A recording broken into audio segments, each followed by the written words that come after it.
What's up, guys? It's Ray-Jay back with another video. And in this one, I want to break down what's happening with SPY, Tesla, and the overall markets. Just know that I am not a financial planner, so take nothing I say as financial advice. And also, if you guys can, please check out my Moomoo link. If you deposit $100, you're guaranteed 5 free stocks.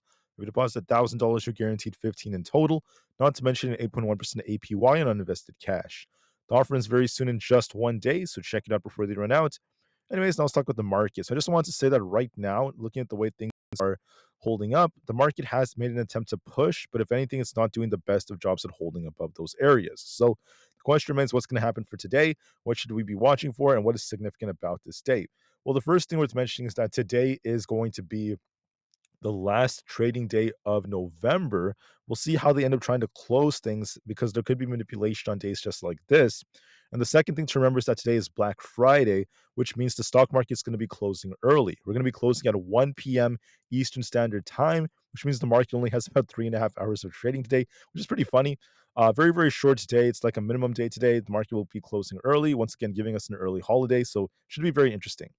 As far as the market is going, we're approaching all-time highs. I'm not seeing anything else that's too crazy on the news other than the fact that it is Black Friday. There's going to be a lot of shopping for today. Besides that, there's no major data coming out, at least for these days. Yesterday, there wasn't really much. And then today, we just have Frontline announcing earnings, but everything else is quite minor. And then on the economic calendar, there's not really anything coming out, just the Fed balance sheet. It's all very minor. So my point is everything is quite minor right now. There's not really anything that's going on that's too crazy, at least for news. So we're going to be watching to see how well we can hold above 600 on SPY. If we hold above 600 and we continue to push, we're going to be looking for 602 as our target if we break all-time highs. If 602.5 breaks, we're looking for 604 as our next target. If 600 does not hold, if this thing kind of like pushes, I think we're going to get a small push upon open, but there might be less volume because it is just a very, very short day. So if we get less volume, we struggle to hold above 600. We're looking for a move back down towards 598. The reason I'm very, very ambiguous about this analysis is because every time we hit 600, we do reject on SPY. We're just kind of trading sideways around that area. So there's a risk of us trying to push upon open and slowing down as time goes on. Let's come back down to 598. We just watch and see if we can hold 600. It is a very special day. It's the last day of November, and it's a very, very short trading day. So we'll see how well it does and just be very patient with this. As far as ES goes, we're looking for 6,021 as our support. If that fails us, we're going back down to 6,000. If this holds, we could attempt to push back up to about 6,030, which is where this imbalance is, followed by 6,040. I presume we're going to be pushing back up to 6,030, maybe a little bit above that. Then we could be dipping a little bit lower. If we lose 6,020, this will be dipping a little bit lower. So just be mindful of that. ES is showing a little bit of weakness this morning, which could slow SPY down. So we'll see how well SPY holds above 600. Every time we hit 600, we have rejected on SPY. So we'll have to see about that. As far as Nvidia goes, we have resistance at 138 and 140. We have support at 135.8. If that fails us, we're looking for essentially 132. I presume what's going to happen is we kind of push upon open before it starts to slow down. We have this gap to fill back down to the 135s. So it could push and then dip a little bit lower. But then even if we get a small dip lower, here's the thing about Nvidia. As long as we don't lose this low right here, this could be a sign that this is trying to reverse and make a move back up to 140. So look for a push upon open, then a dip back down.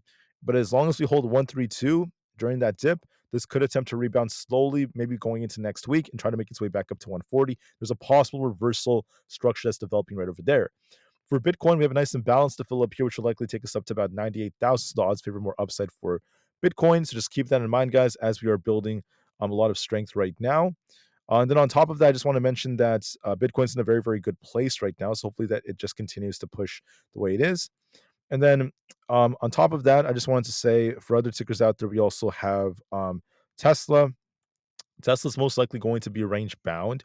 So just like the market, I do anticipate a small push upon open very close to that 340 area. 338 to 340, which is where our 20 EMA happens to be, might push a little bit. If we don't hold above that, we might be coming back down to fill this gap towards 333. So it might kind of push up upon open and maybe dip as time goes on. Our main support is going to be at 330, but for the most part, we're going to likely be range bound between 330 and 340, going back and forth and back and forth. That is going to be the most probable possibility, in my opinion, looking at the current price action.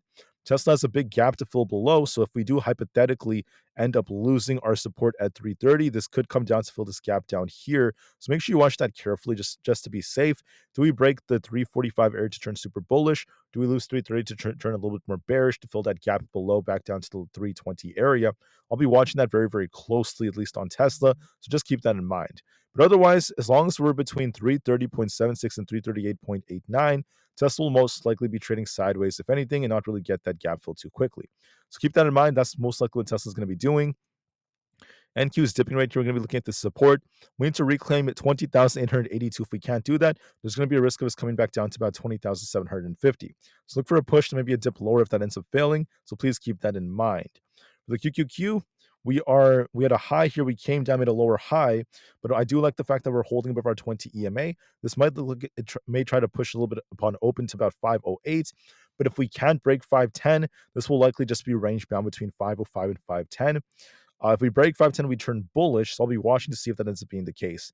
I do want to call out the fact that it broke this low here on Friday. So if we push a little bit, but we fail to break past 510, there's a chance this could reverse and this could start dipping going into next week. So this could be a bearish structure that's developing, possibly if we can't reclaim 510. For open, look for a little push that's likely coming back up to about 508. But if we can't hold above 508 to 510, this will likely reject to make us move back down to 505. So keep that in mind, guys. This is looking a little bit weaker compared to what we saw before. Apple's also looking a little bit weaker on the 4-hour. We need to try to hold above 236. Otherwise, this is at risk of coming back down to 233. If that fails us, that would take us very close to our 20 EMA. If that fails us, we're looking for 230.27 as our potential target. So we're gonna have to try to push upon open to break past 236. The last time we hit the 236s, we did reject though, so keep that in mind. And Apple's showing some signs of tough resistance. So it might push upon open, but then there's that risk of us kind of slowing down to the lower 230s as time goes on. That's the most likely case right now, unless we manage to break resistance. So I'm giving it some time. Look for some sideways price action of maybe a dip that's coming.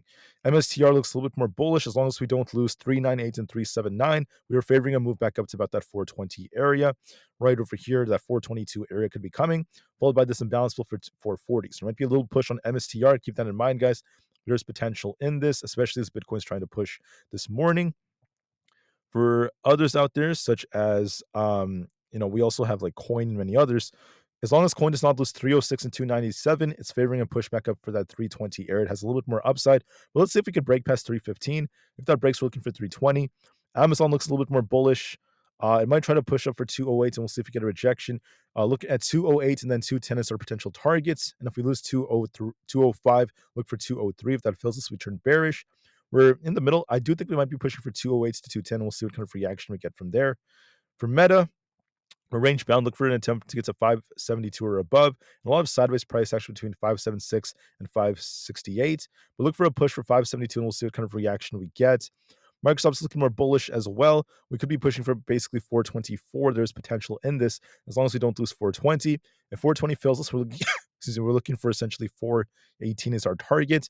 I think it's going to push a little bit upon open right where this wick is to the 423 to 424 area, but then we'll see if it gets a rejection or not. And then Google's just trading sideways in the 170 area, not really doing much. So I'm not really seeing anything that's going on with it that's too significant. As far as the market goes, don't forget today is Friday, Black Friday. It's going to be a very short trading day. It's the final day of November. Look for a push upon open, at least for SPY, to see if it could hold 600. And we have 602 as a potential target if that ends up being the case. But then as time goes on, there is a risk of it slowing down because every time we hit 600, we do tend to reject. So we'll see about that, guys. But anyways, I want to thank you all so much for listening. Please have a great rest of your day. I'll see you guys very soon, a couple of hours for another update. Once again, it's a short trading day. The market closes at 1 p.m. Eastern Standard Time. I'll see you guys very soon. Thank you for listening, and peace out.